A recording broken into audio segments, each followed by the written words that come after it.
Hello friend, good morning. আমি অনুভা। আমার আরও একটা নতুন ব্লগে সবাইকে স্বাগত। আজ শনিবার আর এখন সময় হচ্ছে সকাল 9টা। আর এখন থেকে আমি তোমাদেরকে সাথে নিয়ে আমার আরও একটা নতুন ব্লগ শুরু করলাম। আই হোপ আজ ব্লগটা তোমাদের একটু হলেও ভালো লাগবে। কদিন ধরে প্রচুর বৃষ্টি হচ্ছিল, যার জন্য প্রচুর জামা কাপড় বেডশিট সব জমা হয়ে গেছে, যেগুলো কিন্তু কাচা হয়নি। আর আজ না সকাল থেকে দেখছি একদম ঝলমল করে রোদ উঠেছে, আকাশটা পুরো পরিষ্কার একদম, আর দারুণ লাগছে। ওই জন্য ভাবলাম ভালোভাবে কেচে নেওয়া যাক, কেচে শান্তি। তো দেখো এদিকে আমি কিন্তু মেয়ের ঘরের বিছানার বেডশিটটা তুলে নিলাম। নেওয়ার পর এগুলো সব ওয়াশিং মেশিনে ঢুকিয়ে দেবো। আর আগে এক প্রস্ত কাচা হয়ে গেছে, মানে সকালে রোদ দেখে না আগে আমি কিছু যেগুলো মানে আগেকার তোলা ছিল বেডশিট জামা কাপড়, সেগুলো কিন্তু ওয়াশিং মেশিনে কেচে নিয়েছি, নিয়ে ছাদে মেলে এসেছিলাম। আর এই ঘরের বেডশিটটা তুলে কেচে নিয়ে কিন্তু মেলে দিয়ে আসবো। আর আজ এত সুন্দর রোদ উঠেছে না, আর আকাশটাকে কি সুন্দর দেখতে লাগছে। মানে এটা শরৎকাল পড়ে গেছে, তোমরা সবাই জানো যে শরৎকাল চলছে, মায়ের আগমন। তো এখন আকাশে না যে মানে নীল আকাশের মধ্যে সাদা সাদা যে মেঘের পেঁজাগুলো যায়, দেখলে যেন মনে হয় মানে মনটা শান্তি হয়ে যায়, তাই না? আর যেন মা যে আসছেন সেই একটা আগমনী বার্তা দিয়ে দেয়। এই আকাশের মেঘগুলো দেখলেই দেখবে কেমন একটা পুজো পুজো যেন গন্ধ, আর দারুণ লাগে। তো যাই হোক, দেখো এদিকে কিন্তু জামা কাপড়গুলো সব মেলে দিলাম, আর পুরো ছাদ ভরে গেছিলো আর জামা কাপড় মেলতে।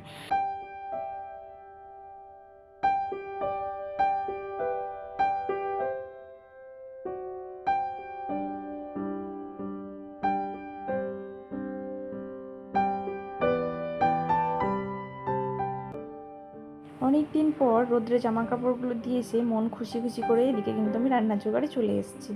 আর রান্নার জোগাড় করছি বলতে আমি এদিকে আনাজগুলো আগে কেটে নিচ্ছি।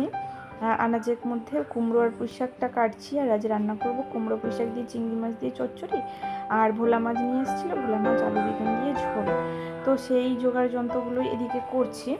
আর তারপর আনাজগুলো কাটার পর দেখো এদিকে আমার হাজব্যান্ড তো এই মিক্সিতে মিক্সার করে দেবে, ওই জন্য আমি রেডি করে দিচ্ছি। ওই একটু আদাটা কেটে দিলাম, আর 4টে কাঁচা লঙ্কা, দুটো তরকারির জন্য 4টে কাঁচা লঙ্কা, আর একটু জিরে। আর আমার কি বলতো, একসঙ্গে সব রান্নার জোগাড় করে নিয়ে না আস্তে আস্তে কিন্তু রান্না করতে বেশ ভালো লাগে। আর আমার রান্নাঘরের পাশেই না ব্যালকনি, মানে এই ব্যালকনির দিকটা এলে বলতে পারো আমি একটু নিঃশ্বাস নিতে পারি।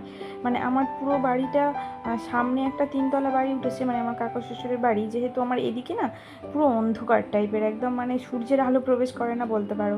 তো তার জন্য এই দিকটা থাকলে যেন আমার দম বন্ধ হয়ে আসে। ওই জন্য রান্না করতে করতে আমি ব্যালকনির দিকটা গেলে রাস্তার লোকজন দেখতে পাই, আরও পাশের কাকিমারা আছে তাদের সঙ্গে একটু কথা বলতে পারি। যার জন্য কিন্তু একসঙ্গে সব রান্নার জোগাড়টা করে নিই, এদিকে রান্না বসিয়ে টুকটুক করে ব্যালকনির দিকে গিয়ে একটু একটু করে ঘুরে আসি। তো দেখো এদিকে রান্নার জোগাড় যন্ত্র সব রেডি করে নিয়ে আমি কিন্তু মাছ ভাজাটা বসিয়ে দিয়েছিলাম, আর আমার কিন্তু মাছ ভাজাটা হয়ে এসছে।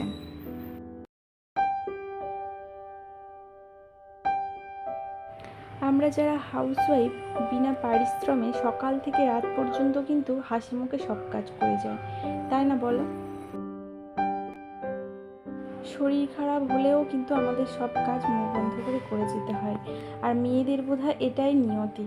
মানে অনেক মেয়েরা আছে যারা কিন্তু ঘরে বাইরে দুদিকেই সামলায়, তাদেরও কিন্তু ঘরে মানে কাজ করে তবে বাইরে সামলাতে হয়। আর যারা হাউসওয়াইফ তারা কিন্তু সকাল থেকে রাত পর্যন্ত কাজ করেই যায়।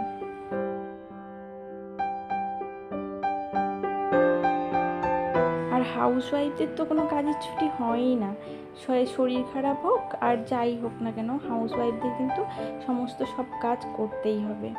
আর শরীর খারাপ, সংসার জীবনে শরীর খারাপ এই কথাটার কোনো মূল্য বোধহয় নেই। সংসার জীবনে কিন্তু শরীর খারাপ বললে যে সংসারটা তোমাকে ছেড়ে দেবে এরকম কোনো ব্যাপার না। শরীর খারাপ হলেও করে যেতে হবে, আর শরীর ভালো থাকলেও করে যেতে হবে। তো যাই হোক, দেখো এদিকে কিন্তু আমি কুমড়ো পুঁই শাকের চচ্চড়িটা বসিয়ে দিয়েছি। আর যেহেতু আমার কড়াইটা একটু ছোটো না, ওই জন্য একটু সবজিগুলো দিয়ে নাড়াচাড়া করতেও প্রবলেম হচ্ছিলো। তো দেখো এদিকে কিন্তু আমি চচ্চড়িটা বসিয়ে দিয়ে জল দিয়ে ঢাকা দিয়ে এসেছি। দেওয়ার পরে আমি কিন্তু চাল বার করে নিচ্ছি। ভাতটাও বসিয়ে দেবো এক সাইডে, মানে একদিকে ভাত হবে একদিকে তরকারি হবে। যেহেতু অনেকটা দেরি হয়েছে আজ, মানে আজ যেহেতু ছুটি আছে বলে ওই জন্য একটু দেরি করে করেই করছি সমস্ত কাজগুলো। তো দেরি হয়েছে, তাড়াহুড়া করছি, কেন কি রান্না পুজো বুঝতে পারছো, একটু কিছু পরিষ্কার পরিচ্ছন্ন তো আবার করতে হবে, কালকেই রান্না পুজো, যার জন্য একটু তাড়াহুড়াই করছি।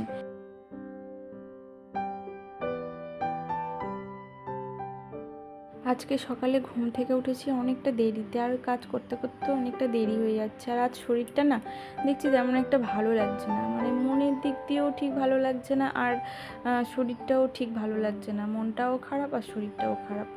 মন খারাপের তো কোনো কারণ নেই আমার, কিন্তু জানি না কেন ঘুম থেকে উঠে আজকে মনটাও দেখি ভালো লাগছে না কিছু, আর শরীরটাও দেখি তেমন একটা মানে টানছে না, কোনো কাজ করতে ইচ্ছে করছে না।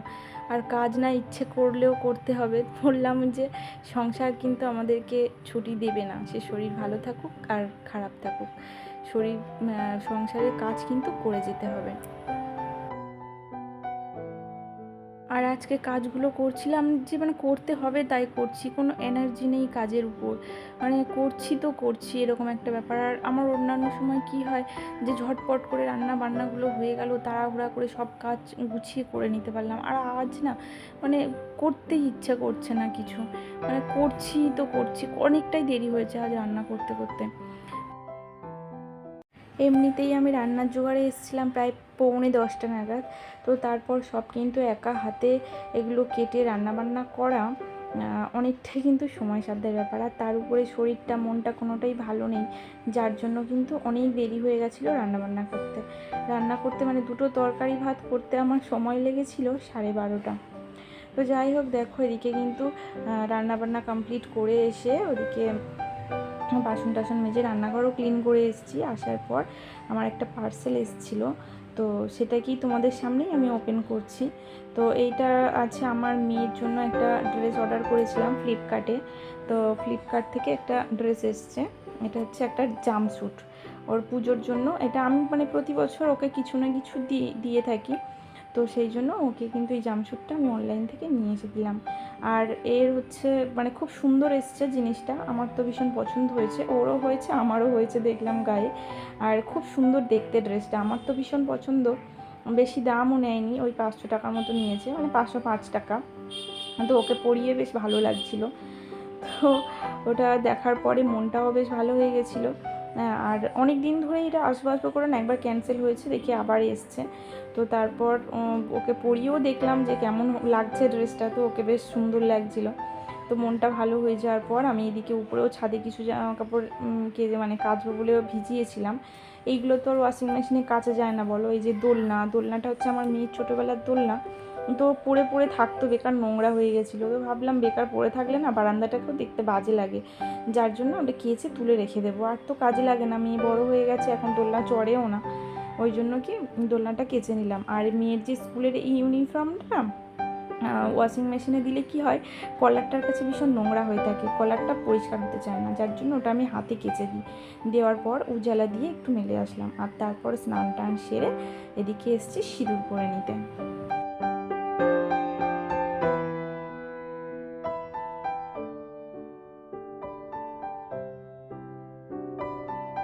শুভ সন্ধ্যা বন্ধুরা। স্নান করে সিঁদুর পরে লাঞ্চ করার পর অনেকটা সময় আমি রেস্ট নিয়েছি, নেওয়ার পর একেবারে তোমাদের সঙ্গে আমার সন্ধ্যাবেলা দেখা। সন্ধ্যাবেলায় দেখো আমি দিয়ে নিচ্ছি আজকে সন্ধ্যাটা, কেন কি আজকে মেয়ের টিচার এসছে, ওকে পড়াচ্ছিল, যার জন্য কিন্তু সন্ধ্যাটা আমি দিয়ে নিচ্ছিলাম।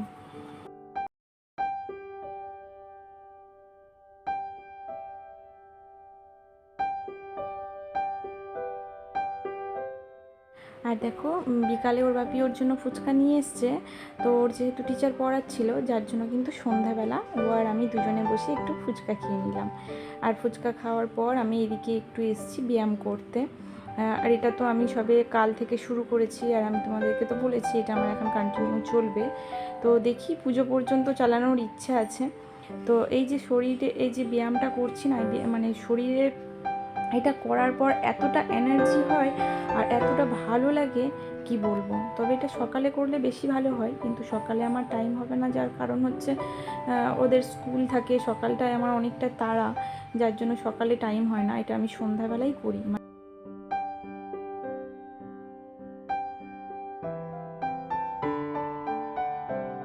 ব্যায়াম ব্যায়ামটা আজকে নিয়ে না 2 দিন হচ্ছে, আর কাল থেকে আমি শুরু করেছি ব্যায়ামটা।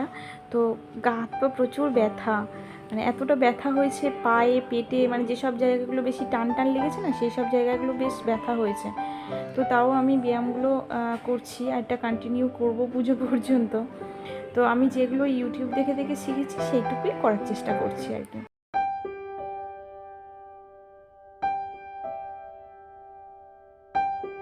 শুধু ব্যায়াম করলে আর শরীরচর্চা করলে তো আর আমাদের হবে না। তো এদিকে আমি চলে এসেছি কিন্তু কিচেনে, এবার রাত্রে ডিনারও বানাতে হবে। আর আজ রাত্রে ডিনারে বানিয়েছি রুটি তরকারি। আর এদিকে যে দুপুরের বাসনগুলো ছিল না, এই দুপুরের বাসনগুলো জল ঝরানোর জন্য উপর করে রেখেছিলাম। তো সেইগুলো জল ঝরে যাওয়ার পর আমি সব গুছিয়ে গুছিয়ে ড্রয়ারের মধ্যে রেখে দিচ্ছি। আর আজ রুটি তরকারিটা তোমাদের সঙ্গে শেয়ার করিনি, কেন কি রোজ দিনই রুটি তরকারি হয়, আর আমি প্রায় সময় তোমাদের সঙ্গে শেয়ার করি রুটি তরকারি বানানো। তো সেটাকেই শেয়ার করিনি। আমাদের রুটি তরকারি খাওয়া হয়ে গেছিলো। তো রুটি তরকারি খাওয়ার পর কিন্তু আমি কিচেনে এগুলো সব পরিষ্কার করে নিচ্ছি। নেওয়ার পর এদিকে বাসনগুলো পড়েছিল, সেই বাসনগুলো মেজে ঘষে নিচ্ছি। এই পর্যন্ত যারা আমার সঙ্গে আছো, যারা আমার ভিডিওটাকে দেখছো, তাদেরকে আমি একটাই রিকোয়েস্ট করব, যদি আমার ভিডিও ভালো লাগে তো একটা করে লাইক দিয়ে যেও। তোমাদের একটা লাইক আমাকে ভিডিও করার জন্য অনেকটাই মোটিভেট করে। আরও একটু বেশি যদি আমার ভিডিও ভালো লেগে থাকে তো চাইলে আমার চ্যানেলকে সাবস্ক্রাইব করে আমার ছোট্ট পরিবারের সদস্য হয়ে যেতে পারো। আমি একজন মধ্যবিত্ত পরিবারের সাধারণ একজন গৃহবধূ। আর আমার এই ধরনের সাধারণ কাজ বা চলাফেরা এইগুলো কিন্তু আমি ছোট ছোট ভিডিওর মাধ্যমে তোমাদের সঙ্গে শেয়ার করে থাকি। আমার ভিডিও তোমাদের কেমন লাগছে, খারাপ লাগলেও আমাকে কমেন্টসে জানিও, আর ভালো লাগলেও কিন্তু আমাকে কমেন্টস করে জানিও। তোমাদের প্রত্যেকের কমেন্টসের উত্তর কিন্তু আমি দিয়ে থাকি। যারা আমাকে কমেন্টস করো তারা কিন্তু খুব ভালো করেই জানো। যাই হোক, এখন রাত 10টা বাজে, আর সন্ধ্যাবেলা যে মৌরি জলটা ভিজিয়েছিলাম সেটা ফুটিয়ে ঠান্ডা করে খেয়ে নিলাম। এখন আমরা রোজ 10টার সময় শুই, তো 10টা বেজে গেছে, এবার শুয়ে পড়বো। ওই জন্য সব ঘরের দরজা জানালাগুলো বন্ধ করছি, লাইট ফ্যান সব অফ করছি। আর আজকে আমি ভিডিওটা এই পর্যন্ত শেষ করছি। দেখা হচ্ছে পরের ভিডিওতে। ততক্ষণ সবাই খুব ভালো থেকো আর সুস্থ থেকো। Good night, tata.